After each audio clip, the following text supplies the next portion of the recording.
Halo semuanya, mudah-mudahan kita semua masih tetap dalam keadaan sehat. Hari ini adalah pertemuan kita yang kedua. Kalau yang hari Senin kemarin kita membahas tentang bagaimana itu pengertian, ciri-ciri, dan jenis-jenis berita. Kalau hari ini kita akan membahas bagaimana tentang unsur-unsur teks berita dan bagaimana cara atau langkah-langkah untuk membuat simpulan, memberi tanggapan, dan menyampaikan kembali isi berita. Baik, kita mulai aja langsung. Kita awali dengan unsur-unsur teks berita. Dalam teks berita ada 6 unsur yang biasa kita sebut dengan 5W tambah 1H, yaitu 5 pertanyaan yang diawali dengan huruf W dan 1 yang diawali dengan huruf H. What, where, when, who, why, dan how. What itu adalah apa, di mana jika unsur what yang menjadi jawaban dalam isi berita adalah apa yang diberitakan, kejadian yang diberitakan, atau peristiwa yang diberitakan. Yang kedua, di mana. Di mana adalah untuk menanyakan tempat terjadinya peristiwa. Yang ketiga, when atau kapan. Kapan peristiwa itu terjadi, untuk menanyakan waktu. Yang keempat, who atau siapa. Pertanyaan ini adalah untuk menjawab orang-orang atau siapa-siapa saja yang terlibat dalam sebuah peristiwa dibuat di sebuah berita. Yang kelima, why atau mengapa. Pertanyaan ini adalah untuk menjawab alasan, sebab, atau bagaimana latar belakang terjadinya sebuah peristiwa. Maka jika pertanyaannya tentang mengapa, jawaban yang muncul dalam unsur teks berita adalah karena. Karena teks ini atau pertanyaan ini menjawab tentang alasan sebuah peristiwa itu bisa terjadi. Yang keenam adalah how. How itu adalah bagaimana proses kejadian suatu peristiwa dan akibat dari peristiwa tersebut. Dalam pertanyaan how, ini adalah pertanyaan yang paling lengkap karena menanyakan hampir keseluruhan isi dalam sebuah berita. Kenapa? Karena dia menanyakan tentang proses dari awal hingga akhir berita itu selesai. Jadi intinya, what itu menanyakan tentang topik, where itu menanyakan tentang tempat, when itu menanyakan tentang waktu, who itu menanyakan tentang orang-orang yang terlibat, baik itu pelaku, korban, atau saksi sekaligus, atau siapa saja yang terlibat dalam berita tersebut. Yang kelima adalah why, yaitu mengapa, yang menanyakan alasan. Dan yang keenam, how, untuk menanyakan proses. Selanjutnya kita lihat, coba kita sama-sama baca teks berita berikut. Siswa SMK NU atau Nahdlatul Ulama Banat Kudus ukir prestasi di Grand Prix Sakura Collection Singapura yang diterbitkan oleh bisnis.com di Jakarta. 4 dari 7 siswa SMK NU Banat Kudus yang dikirimkan berhasil mengukir prestasi di Grand Prix Sakura Collection Asia Students Awards 2020 yang diselenggarakan di Atrium Jewel Changi Airport, Singapura, Minggu 5 Januari 2020. Keempat siswa kejuruan tersebut sukses memboyong gelar juara. Mereka ialah Diana Pulungan, juara kedua, Najla Mufida sebagai juara ketiga, Salsabila Nizatin sebagai juara keempat, dan Vira Aulia sebagai juara kelima. Bukan usaha yang mudah bagi keempat siswa tersebut meraih gelar juara pada ajang yang sudah diselenggarakan 7 tahun berturut-turut ini. Pada fase awal kompetisi, para siswa SMK NU Banat Kudus harus bersaing dengan ribuan peserta dari berbagai sekolah fashion dari 6 negara di Asia Tenggara. Hasilnya, SMK Nahdlatul Ulama Banat Kudus sukses mengirimkan 7 siswa dari 10 finalis yang mewakili Indonesia. Ini adalah sebuah berita, sebuah teks berita. Kita mau lihat bagaimana sebenarnya unsur-unsur yang tadi sudah kita bahas dalam teks berita tersebut. Kita lihat bersama. Ini adalah unsur-unsur yang muncul dalam teks berita tadi. Kita mulai dari yang pertama. Peristiwa apa yang ada dalam berita tersebut? Ini adalah pertanyaan apa? Peristiwa yang ada dalam berita adalah 7 siswa SMK Nahdlatul Ulama Banat Kudus meraih prestasi di Grand Prix Sakura Collection Asia Students Awards 2020. Ini adalah topik yang muncul dalam berita yang tadi kita baca bersama. Yang kedua, di mana? Ini adalah pertanyaan dari where, yaitu unsur kedua dari sebuah berita. Di mana peristiwa tersebut terjadi? Jawabannya, peristiwa tersebut terjadi di Atrium Changi Airport, Singapura. Itu adalah pertanyaan di mana. Yang ketiga, yaitu pertanyaan when atau biasa disebut dengan kapan. Kapan peristiwa tersebut terjadi? Peristiwa itu terjadi pada Minggu 5 Januari 2020. Itu adalah pertanyaan kapan. Yang keempat, siapa? Kita mau lihat siapa pelaku-pelakunya yang terlibat dalam peristiwa tersebut. Pihak yang terlibat dalam peristiwa itu yaitu, ini tadi juara-juaranya, Diana Pulungan sebagai juara kedua, Najla Mufida sebagai juara ketiga, Salsabila Nijatin sebagai juara keempat, dan Fira Aulia sebagai juara kelima. Yang kelima, mengapa atau why? Mengapa peristiwa tersebut terjadi? Karena 7 siswa itu tadi mengikuti ajang lomba di Singapura. Mengapa mereka bisa sampai juara? Mengapa mereka sampai bisa meraih prestasi? Ya karena ada ajang lomba di Singapura. Pertanyaan yang keenam, bagaimana peristiwa tersebut terjadi?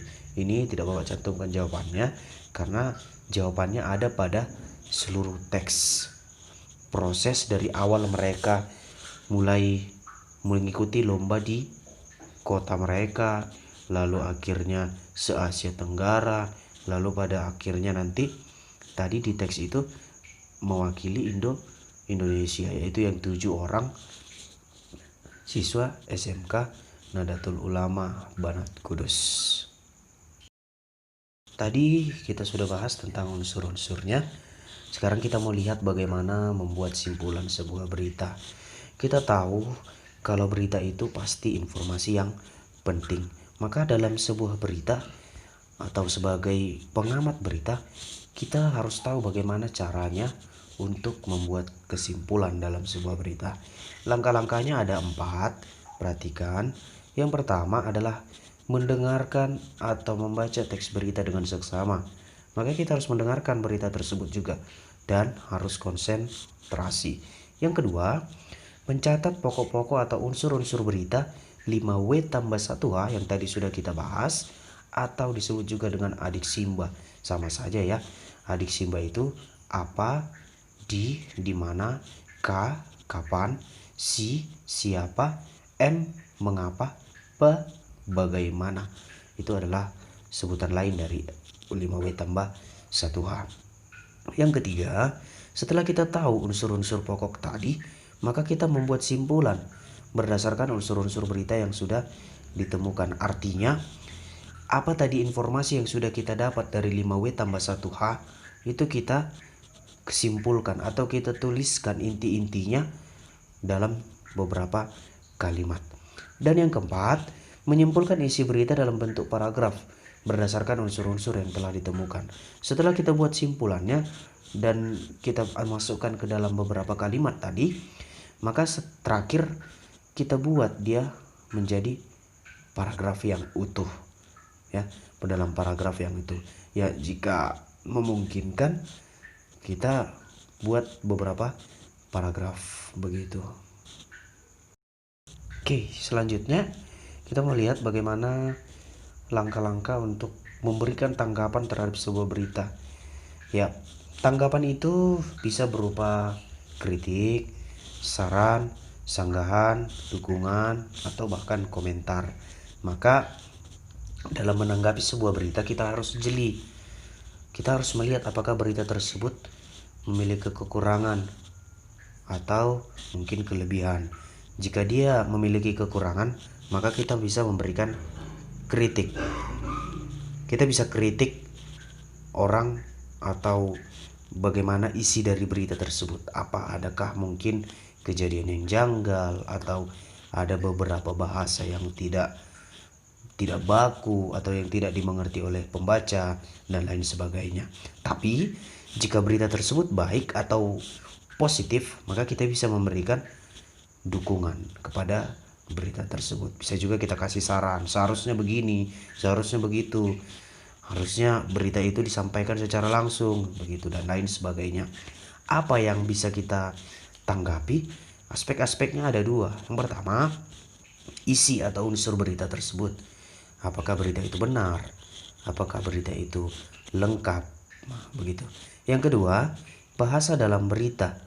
Bahasanya kita lihat dari bagaimana penggunaan kalimat dan bagaimana pilihan-pilihan kata yang muncul dalam berita tersebut. Seperti yang tadi Bapak bilang, jika ada bahasa yang tidak dimengerti oleh pembaca, maka kita bisa memberi kritik. Nah, itu memberi kritik, memberi saran. Kita bisa dalam menanggapi atau memberi tanggapan sebuah berita. Yang selanjutnya, bagaimana cara menyampaikan isi sebuah berita. Setelah kita tahu tadi bagaimana membuat simpulan, bagaimana memberi tanggapan, ini adalah langkah terakhir. Bagaimana kita bisa menyampaikan berita itu kepada orang lain. Dengan cara kita harus memahami unsur-unsur yang tadi terlebih dahulu, 5W tambah 1H, dan kita pahami berita itu secara benar. Dan kita ceritakan kembali atau kita sampaikan kembali ke orang lain dengan kata-kata kita sendiri. Yang pasti, kalaupun dengan kata-kata kita sendiri, berita itu juga harus sesuai dengan isi berita yang sebenarnya.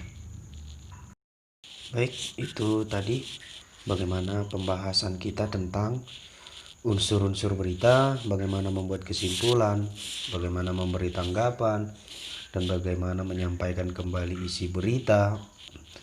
Sekarang ini ada sebuah teks yang berjudul 5 siswa SMP Semarang sabet prestasi di Korea.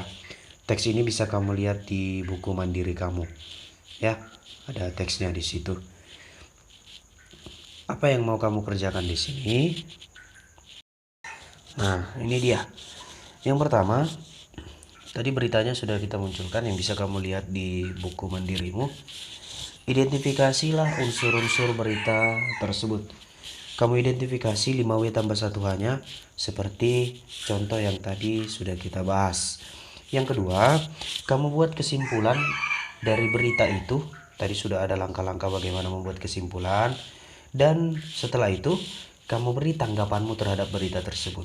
Apakah berita tersebut memiliki kekurangan, atau kamu mau mengasih kritik, saran, sanggahan, dukungan, atau komentar terhadap berita tersebut.